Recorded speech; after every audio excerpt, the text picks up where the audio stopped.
Hari itu langit Jakarta tampak muram, seolah tahu bahwa sesuatu sedang bergerak diam-diam di bawah permukaan politik.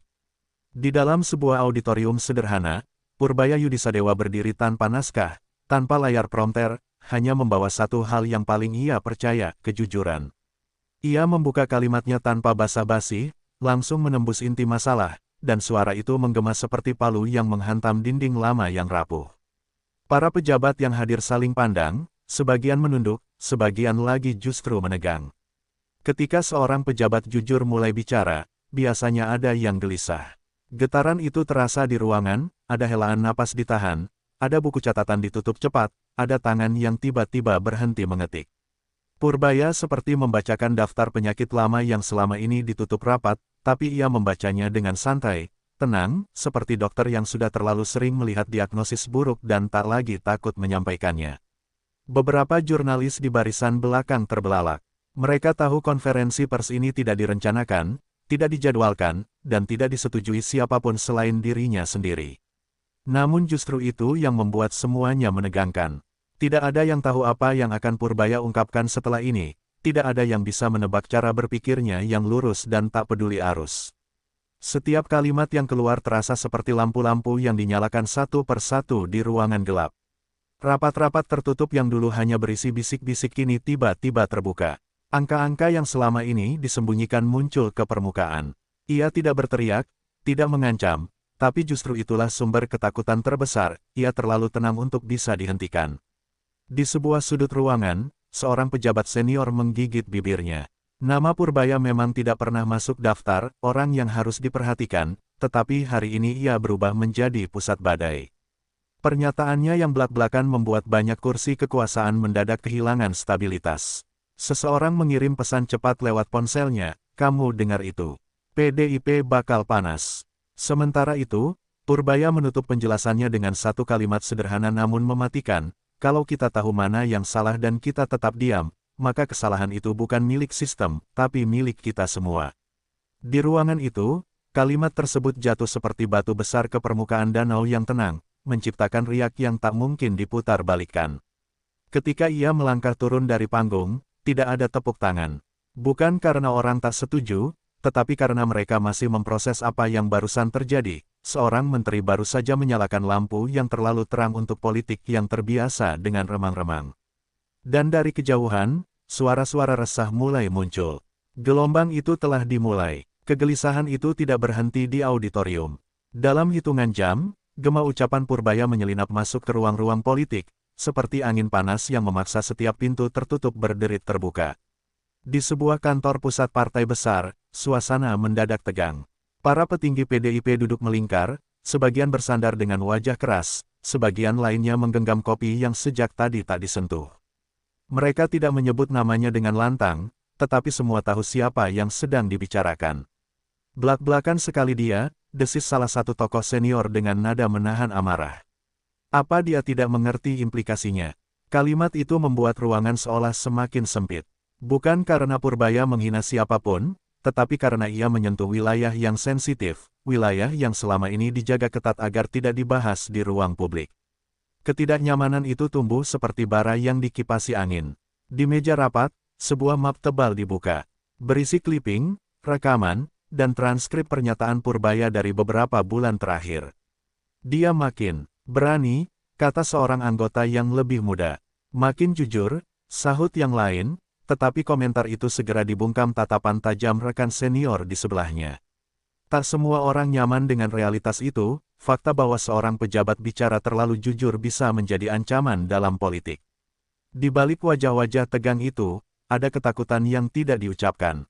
Ketakutan bahwa publik akan mulai bertanya, membandingkan, dan menuntut kejujuran serupa dari pejabat lain. Dan bila itu terjadi, banyak hal akan berubah, terlalu banyak. Sebagian dari mereka merasa Purbaya bukan hanya menteri yang bekerja, ia adalah alarm yang terus berbunyi, mengganggu tidur pulas mereka selama ini.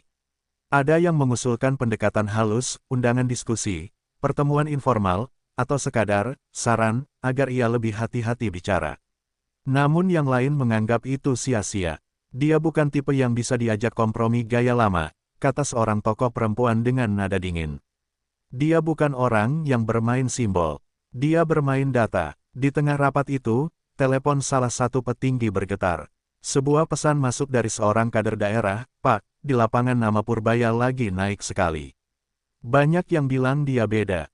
Pesan itu menamparkan semua orang di ruangan. Mereka saling pandang, dan untuk pertama kalinya terlihat ketakutan yang lebih nyata. Ketakutan bukan pada Purbaya, tetapi pada bagaimana publik menerimanya. Di luar gedung, langit berwarna merah keemasan, seakan menandai datangnya malam yang penuh pertanyaan.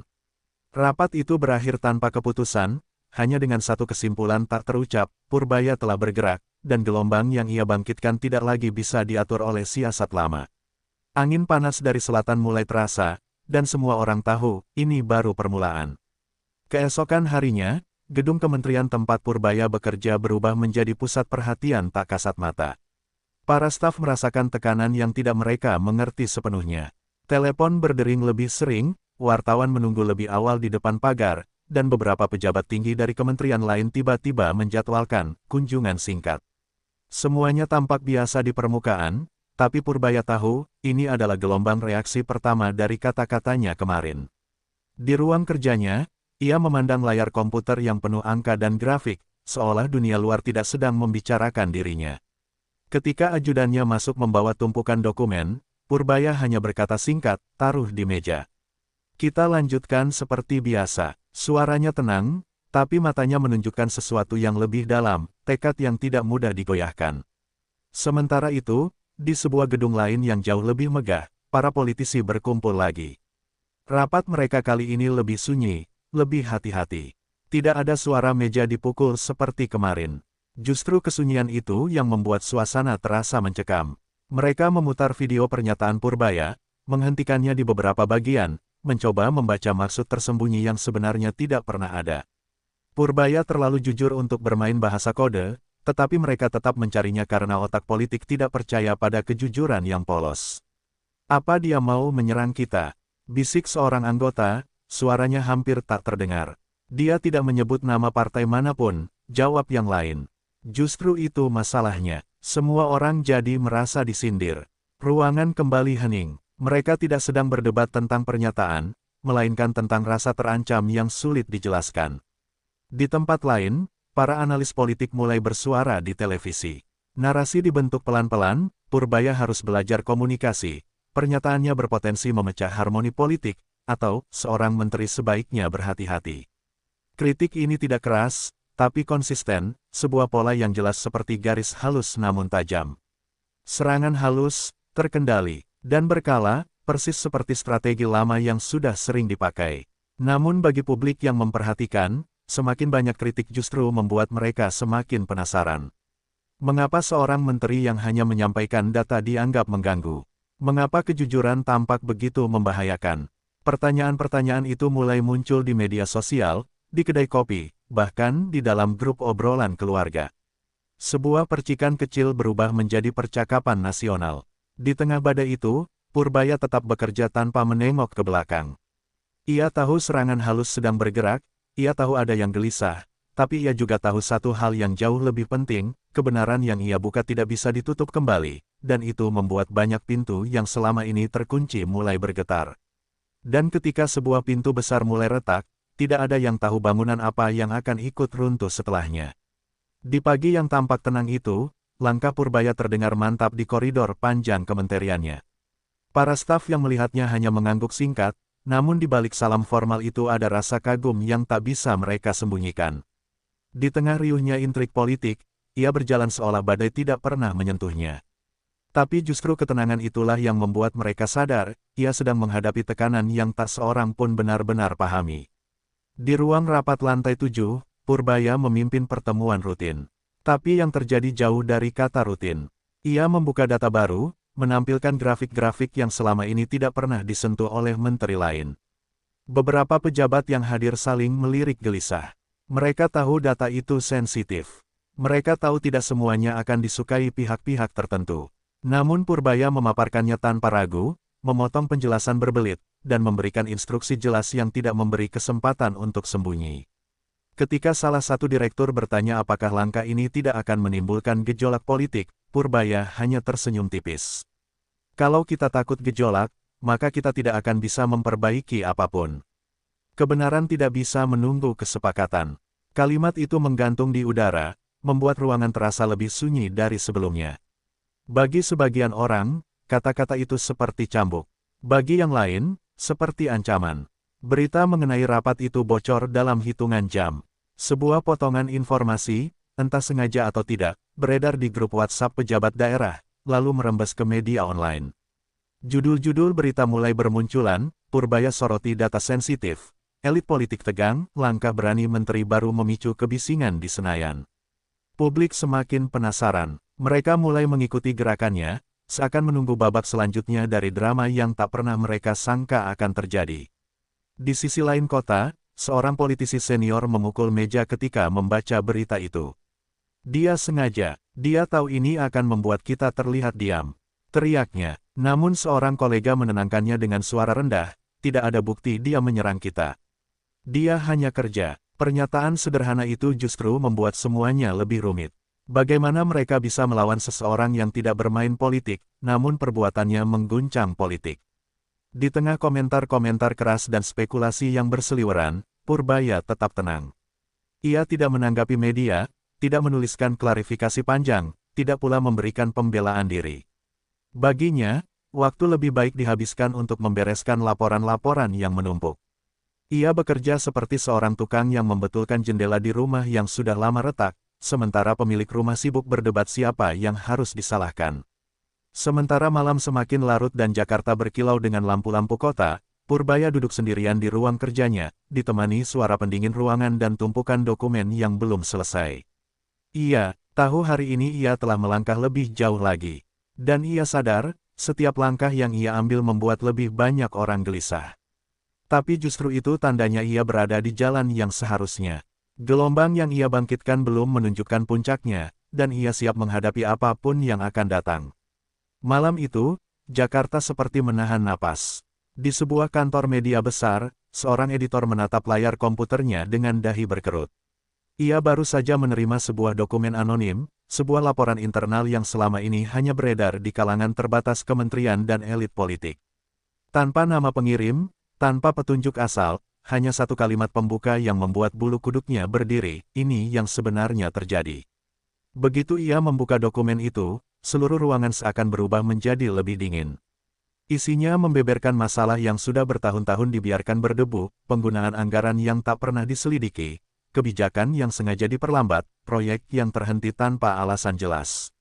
Tak satu pun nama Purbaya tercantum di dalam laporan itu, tapi sangat jelas bahwa data-data tersebut berasal dari perubahan internal yang mulai ia lakukan.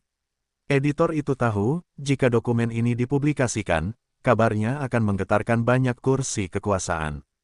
Keesokan paginya, berita itu meledak seperti petir. Judul-judul media membanjiri timelin, laporan internal bocor, ada apa di balik kementerian, data sensitif terungkap, elit politik kaget. Publik heboh, diskusi di mana-mana pecah menjadi analisis panjang. Namun yang paling menarik perhatian adalah satu pertanyaan tunggal, siapa yang berani membongkar semua ini? Di gedung pusat PDIP, suasana mendidih. Seorang petinggi membanting laporan cetak di atas meja. Ini pasti ulah dia, siapa lagi yang punya akses ke data seperti ini? Serunya, yang lain mencoba menenangkan, tapi bahkan suara mereka terdengar putus asa. Mereka merasa seperti sedang dikejar bayangan sendiri, bayangan seorang menteri yang tidak bermain dengan aturan lama. Padahal, mereka tidak tahu, Purbaya sendiri terkejut dengan kebocoran itu.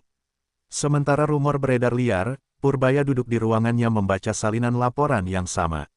Alisnya sedikit naik, bukan karena takut, tetapi karena kecewa. Siapapun yang membocorkannya tidak paham konsekuensinya, gumamnya pelan. Ajudannya menatapnya, mencoba membaca pikirannya. Tapi Purbaya tetap tak tersentuh oleh drama politik yang sedang membara. Baginya, masalah bukan pada bocornya laporan, melainkan pada fakta bahwa laporan itu lahir dari sistem yang terlalu lama dibiarkan rusak. Media mulai mengaitkan titik-titik. Mereka menggambar peta politik yang rumit, mencoba menebak motif, menuduh pihak tertentu, dan tentu saja, mengarahkan sorotan ke Purbaya. Sebagian memujinya sebagai whistleblower yang berani. Sebagian lain menyebutnya pemain baru yang terlalu cepat membongkar dapur sendiri. Namun tak ada satupun yang benar-benar tahu apa yang terjadi. Yang mereka tahu hanyalah, badai semakin sempurna. Dan di tengah semua itu, sebuah kenyataan sederhana terasa lebih tajam dari rumor apapun. Kebocoran ini membuat PDIP semakin panas, semakin gelisah, semakin merasa seolah dinding-dinding tempat mereka bersandar mulai retak. Gelombang yang dibangkitkan Purbaya tidak lagi sekadar riak. Kini ia berubah menjadi ombak besar yang mulai memukul pantai politik satu persatu, dan tidak ada yang siap menahannya. Hari-hari setelah bocornya laporan itu terasa seperti menapaki tanah yang baru saja diguncang gempa. Tidak ada bangunan yang runtuh, tetapi semuanya berderak, retak, dan saling mengawasi. Di layar televisi, komentar-komentar mulai berubah arah. Jika sebelumnya kritik terhadap Purbaya hanya berupa sindiran halus, kini strategi baru mulai terlihat, membangun narasi bahwa ia terlalu gegabah. Terlalu agresif, terlalu tidak paham politik. Serangan itu tidak kasar, justru halus, terukur, dan tampak seperti saran bijak. Namun siapapun yang mengerti permainan lama tahu, ini adalah serangan balik. Di sebuah studio talk show malam, seorang pengamat politik mengangkat alis, berbicara dengan nada tenang namun tajam. Seorang menteri harus menjaga stabilitas. Kalau terlalu jujur, justru bisa memicu ketidakpastian. Kalimat itu diucapkan dengan senyum ramah, tetapi maknanya mengiris. Kamera menyorot wajah pembawa acara yang seolah mengerti pesan tersirat itu, Purbaya harus dijinakkan. Atau setidaknya, harus dipatahkan ritmenya. Di media sosial, akun-akun anonim mulai bermunculan. Mereka menebar keraguan, mempertanyakan kualitas kepemimpinan Purbaya, menyindir masa lalunya, bahkan mengarang cerita kecil yang tampak masuk akal. Semua dilakukan perlahan, seperti tetesan air yang mencoba mengikis batu. Namun efeknya terasa. Beberapa orang mulai bertanya-tanya, apakah dia benar-benar tepat memegang jabatan itu. Namun di balik layar, para analis data komunikasi pemerintah menemukan sesuatu yang menarik. Semakin banyak serangan yang diarahkan kepadanya, semakin tinggi tingkat kepercayaan publik terhadap Purbaya. Gaya belak-belakannya, yang bagi sebagian elit adalah ancaman, justru bagi publik terlihat sebagai kesegaran di tengah jargon politik yang membosankan. Grafik yang muncul di layar mereka membuat salah satu staf berbisik, serangan mereka malah menguatkan dia.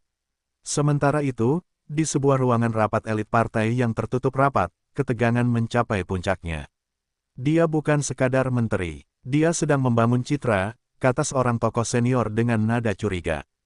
Yang lain menimpali, atau mungkin dia memang hanya bekerja. Kalimat itu membuat ruangan senyap sesaat, seperti ada kebenaran yang tidak ingin mereka dengar. Kecurigaan dan ketidakpastian saling bertabrakan, membuat mereka semakin gelisah. Di kantor kementeriannya, Purbaya menerima laporan mengenai serangan-serangan halus itu. Ia hanya menghela napas, lalu menutup foldernya. Biarkan saja, katanya pada stafnya. Energi kita jangan dipakai meladeni drama. Kata-katanya sederhana, tetapi ketenangannya seperti perisai yang tidak bisa ditembus. Ia tidak tergoda menjawab, tidak tertarik membalas, tidak peduli pada permainan citra. Ia hanya kembali menatap tumpukan data yang harus ia bersihkan dari karat masa lalu. Dan justru sikap diamnya itu membuat semua pihak semakin resah. Mereka menyerang, tapi ia tidak bereaksi. Mereka menggoyang, tapi ia tidak goyah. Serangan halus yang dirancang untuk melemahkannya justru memantul kembali, menciptakan keheningan yang lebih berbahaya, keheningan seorang pemimpin yang tahu ia sedang berada di posisi yang benar. Gelombang terus membesar, dan elit politik mulai sadar, ini bukan lagi sekadar kegelisahan. Ini sudah berubah menjadi ketakutan. Pagi itu, telepon merah di meja Purbaya berdering, telepon yang jarang sekali digunakan, hanya untuk panggilan yang sifatnya terlalu penting untuk melalui jalur biasa. Ajudannya masuk dengan wajah tegang. Pak, Bapak dipanggil ke istana. Sekarang, tidak ada penjelasan lain, tidak ada surat resmi, hanya pesan singkat yang membuat udara di ruangan seketika terasa lebih berat. Purbaya mengangguk pelan. Ia tahu, panggilan seperti ini hanya muncul pada momen yang bisa mengubah arah angin politik. Mobil hitam kementerian melaju menembus jalanan Jakarta yang masih setengah terjaga. Dalam perjalanan, Purbaya tidak berkata sepatah kata pun. Ia hanya menatap jendela, menyaksikan gedung-gedung tinggi yang berdiri seperti saksi bisu dari intrik negara yang tak pernah tidur. Di luar sana, politik sedang bergemuruh, tetapi di dalam mobil itu hanya ada keheningan seorang pria yang telah siap dengan segala jenis percakapan, baik yang bersahabat maupun yang penuh peringatan. Saat tiba di istana, ajudan presiden menjemputnya dengan sikap formal namun tergesa. Mereka berjalan melewati lorong panjang yang biasanya dipenuhi staf, namun pagi itu sunyi seperti museum. Purbaya sadar, pertemuan ini tidak ingin menjadi tontonan. Ketika pintu ruang presiden dibuka, ruangan itu hanya berisi 2 kursi, sebuah meja kecil, dan presiden yang duduk dengan ekspresi sulit terbaca. Tidak ada menteri lain, tidak ada penasihat, hanya mereka berdua. Presiden mempersilakan Purbaya duduk. Untuk beberapa detik, tidak ada kata yang keluar, hanya tatapan seorang pemimpin yang sedang menimbang sesuatu yang besar. Laporannya sudah saya baca, ujar presiden akhirnya, suaranya rendah namun jelas. Dan saya tahu siapa yang gelisah. Purbaya tidak menanggapi, menunggu presiden berkata lebih jauh. Kau bicara terlalu jujur, Purbaya. Itu membuat banyak pihak tidak nyaman. Purbaya menarik napas. Saya hanya menyampaikan apa adanya, Pak. Negara butuh itu. Presiden tersenyum kecil, senyum yang tidak sepenuhnya lega namun jelas mengandung penghargaan. Saya tahu, tapi kau harus bersiap. Arus penolakan itu sudah mulai tumbuh. Mereka tidak akan diam. Purbaya mengangguk perlahan. Tidak ada ketakutan di wajahnya, hanya pemahaman bahwa jalan yang ia pilih memang bukan jalan yang dibuat untuk orang yang ingin aman. Presiden kemudian berdiri dan menatapnya lebih dalam. Teruskan pekerjaanmu, katanya. Jangan mundur. Kalau kau berhenti, mereka menang. Kata-kata itu jatuh seperti tamparan sekaligus penguatan. Tidak ada surat dukungan, tidak ada deklarasi publik, tetapi kalimat itu lebih kuat dari segala bentuk legitimasi politik manapun. Untuk sesaat, ruangan itu terasa seperti pusat gravitasi negara, tempat keputusan-keputusan senyap menentukan arah masa depan. Ketika Purbaya meninggalkan istana, matahari sudah mulai naik, menerangi halaman luas dengan warna kemasan. Ia berjalan keluar tanpa pengawalan khusus, hanya dengan langkah yang lebih kukuh dari sebelumnya. Di luar pagar, wartawan menunggu, mencoba membaca ekspresi wajahnya. Tapi Purbaya tetap tenang, seperti pria yang baru saja menerima tugas yang jauh lebih besar dari jabatannya. Ia tahu setelah ini badai akan datang dengan bentuk yang belum pernah ia lihat. Namun satu hal sudah pasti, ia tidak lagi berjalan sendirian. Presiden telah menyalakan obor yang sama dalam diam. Dan ketika dua api menyala bersamaan, gelombang politik apapun takkan mampu memadamkannya. Malam itu, setelah pertemuan di istana, nama Purbaya kembali menjadi topik hangat di ruang-ruang gelap yang tak pernah tercatat dalam berita. Di sebuah rumah besar dengan pagar tinggi, para tokoh partai berkumpul dalam rapat mendadak. Lampu-lampu di dalam ruangan terasa redup, seolah ingin menyembunyikan kecemasan yang mulai tumbuh. Mereka tahu presiden telah bertemu Purbaya secara langsung. Dan bagi mereka, itu adalah sinyal yang jauh lebih menakutkan daripada laporan bocor manapun. Seorang senior PDIP membuka rapat dengan suara yang bergetar, meski ia berusaha terlihat tenang. Kalau presiden memberi restu, kita tidak punya banyak ruang manuver, katanya. Yang lain membalas cepat, justru itu masalahnya. Kita kehilangan kendali narasi. Purbaya sudah jadi ikon di mata publik. Kata-kata itu disambut dengan desahan resah di seluruh meja. Bukan sekadar ketidaksukaan pada Purbaya, tetapi ketakutan pada dampak keberaniannya. Di sudut ruangan, seseorang yang sejak tadi diam akhirnya angkat bicara. Kita harus hati-hati, ujarnya perlahan. Kalau kita menyerangnya terlalu keras, publik bisa berbalik. Tapi kalau kita diam, dia akan terus menguat. Kata-kata itu jatuh seperti pisau bermata dua. Tidak ada pilihan yang aman. Tidak ada strategi yang tanpa risiko. Seisi ruangan merasakan tekanan itu menekan dada mereka, membuat udara semakin tipis. Pada saat yang sama, di kementeriannya, Purbaya duduk bersama beberapa staf kepercayaannya. Mereka membahas agenda esok hari, seolah tidak ada badai politik yang mengarah padanya. Namun di antara mereka, ada satu staf muda yang terlihat ragu-ragu. Pak, apakah Bapak tidak takut? Semua ini, ia tidak melanjutkan kalimatnya. Purbaya tersenyum kecil. Takut, kalau saya takut, saya tidak akan memulai ini. Yang saya takutkan hanya satu, negara kembali diam. Suasana hening sejenak, lalu Purbaya menambahkan, orang-orang yang marah itu bukan karena saya salah. Mereka marah karena saya tidak bisa mereka kendalikan. Kalimat itu membuat semua yang hadir saling pandang. Bukan karena kesombongan, tetapi karena mereka tahu itu benar. Kejujuran Purbaya adalah bentuk perlawanan yang paling sulit dihadapi. Ia tidak bisa dibeli, tidak bisa ditakut-takuti, dan tidak peduli pada kompromi yang menabrak nurani. Di luar gedung, angin malam berhembus pelan, membawa suara kota yang tak pernah benar-benar tidur. Media sosial terus bergejolak. Ada yang memujinya, ada yang menuduhnya terlalu frontal, tetapi semua sepakat pada satu hal, Purbaya telah menjadi pusat pusaran politik. Setiap langkahnya diamati, setiap kata-katanya ditunggu. Ia tidak lagi hanya menteri, ia telah menjadi simbol. Dan di tempat lain, jauh dari keramaian, Presiden berdiri di balkon istana, melihat lampu-lampu kota Jakarta berkelip seperti jutaan mata yang juga sedang menonton. Ia tahu badai akan datang, dan ia tahu pusat badai itu adalah keputusan yang barusan ia buat. Tapi Presiden juga tahu, dalam dunia politik yang penuh kepalsuan, kadang satu-satunya harapan justru datang dari orang yang tidak pandai berbohong. Dan malam itu, di atas kota yang bising dan gelap, ia menaruh harapannya pada satu nama, Purbaya Yudisadewa. Dalam sunyi malam yang lengket dengan rahasia, Purbaya berdiri di balik jendela ruang kerjanya yang remang. Lampu-lampu kota berkelip jauh seperti mata-mata yang mengintai. Ia tahu hari ini bukan hari biasa. Ada sesuatu yang berubah di udara, sesuatu yang tak terlihat tapi terasa menggerus.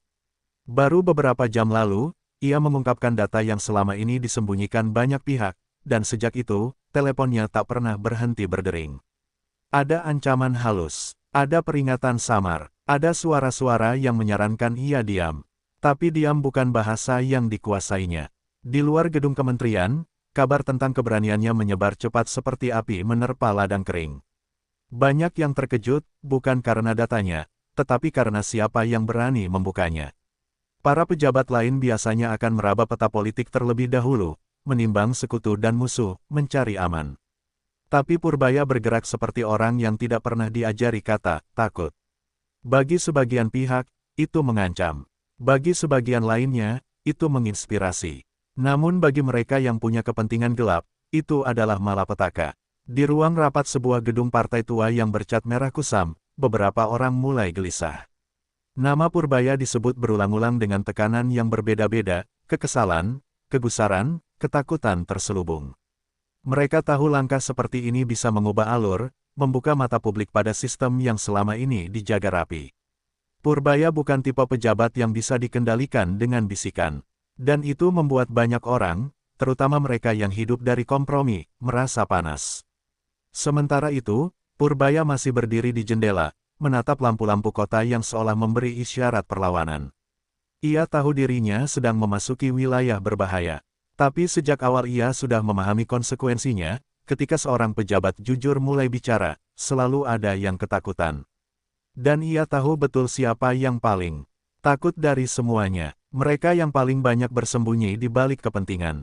Telepon di mejanya bergetar lagi, nada pendek, satu kali. Bukan panggilan, hanya pesan. Purbaya menoleh sekilas, melihat layar menyala. Pesan itu singkat, kau sudah terlalu jauh. Ia hanya tersenyum tipis, senyum yang lebih mirip tekad daripada kelegaan. Belum, gumamnya pelan. Saya baru mulai. Di lorong-lorong gedung, langkah-langkah kecil para staf terdengar gugup. Mereka merasakan tekanan yang mengeras di udara. Beberapa saling pandang, mencoba menakar apakah badai yang datang hanya berupa angin politik atau sesuatu yang jauh lebih besar. Tapi di antara mereka, ada yang diam-diam bangga, karena untuk pertama kalinya, seseorang benar-benar berani melawan arus tanpa memanfaatkan popularitas, tanpa panggung, tanpa sandiwara. Di luar gedung, langit malam menggelap lebih cepat dari biasanya, seolah menandai bab pertama dari sebuah pertempuran panjang. Dan di tengah gelap itu, satu hal tampak jelas, kebenaran memang selalu membawa risiko, tapi bagi Purbaya, risiko adalah bahan bakar.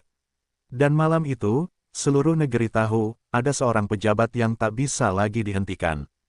Pagi berikutnya, Jakarta terasa seperti kota yang baru saja ditampar kenyataan.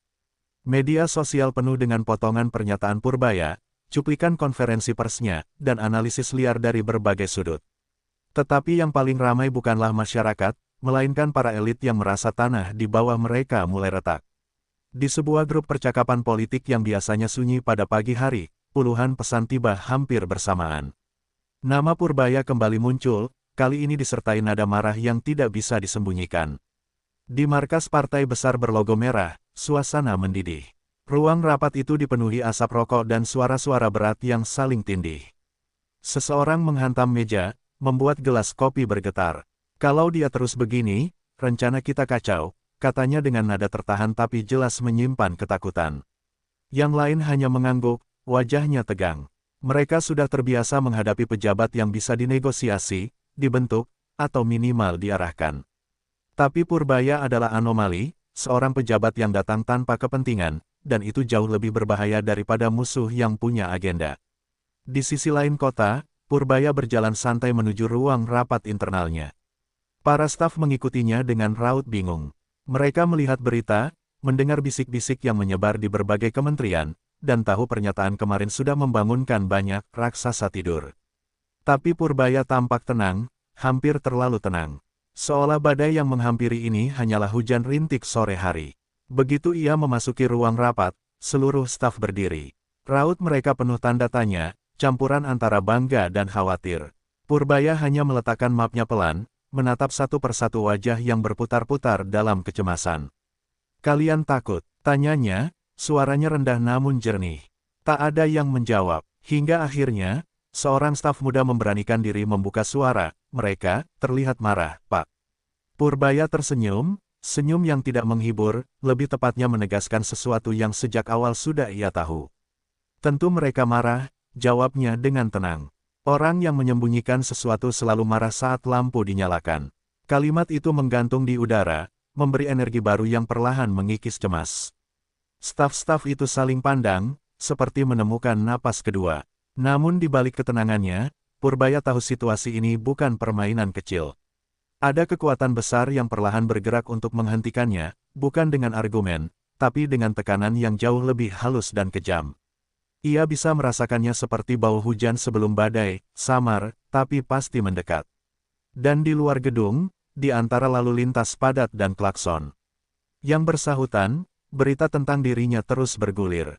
Nama Purbaya mulai menembus batas ruang rapat dan opini politik, masuk ke obrolan warung, grup keluarga, hingga kolom komentar. Banyak yang tak paham seluruh masalahnya, tapi mereka merasakan satu hal, ada seorang pejabat yang bicara tanpa takut, dan itu saja sudah cukup membuat publik menajamkan telinga. Di titik inilah bab kedua dimulai, ketika kebenaran tak lagi berjalan pelan, tapi mulai berlari. Dan semakin kencang ia berlari, semakin banyak yang terancam tertinggal.